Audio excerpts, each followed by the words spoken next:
Alors, il faut savoir que quand on parle du secteur minier, c'est plusieurs actions qui est menée à travers ce plan d'investissement, notamment dans le secteur, je prends l'exemple du secteur de l'or.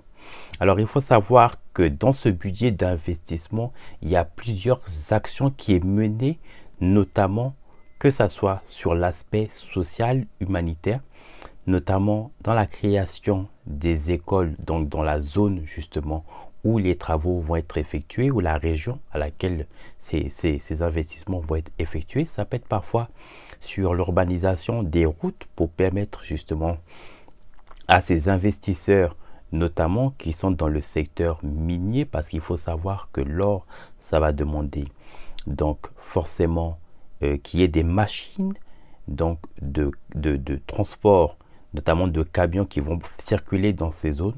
Donc parfois, il va être demandé dans ce plan de budget à ces investisseurs de tenir compte. C'est comme ça que les choses fonctionnent. Je parle parce que je suis un entrepreneur.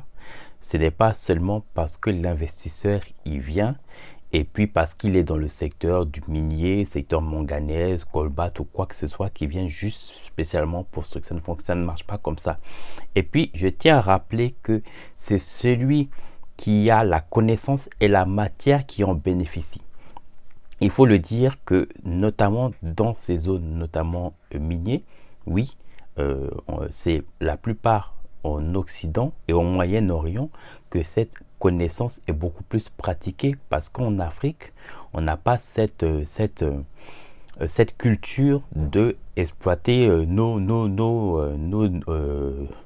nos richesses, je dirais, naturelles, puisque ce sont des choses qui sont sous nos pieds et que souvent on utilise comme accessoires, comme patrimoine, comme bijouterie qu'on peut retrouver dans nos royaumes ou même dans les cultures traditionnelles. Donc c'est pas quelque chose qu'on vend vraiment comme un profit dans le monde social occidental. Donc eux, ils ont pris justement cette connaissance pour justement en faire une économie première dans les grands pays.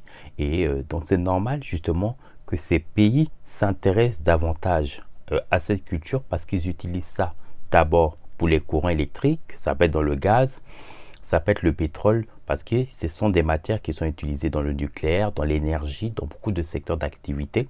Et donc il faut comprendre que derrière, il y a des enjeux économiques quand on sait que le monde vit aujourd'hui par rapport à la cherté de la vie.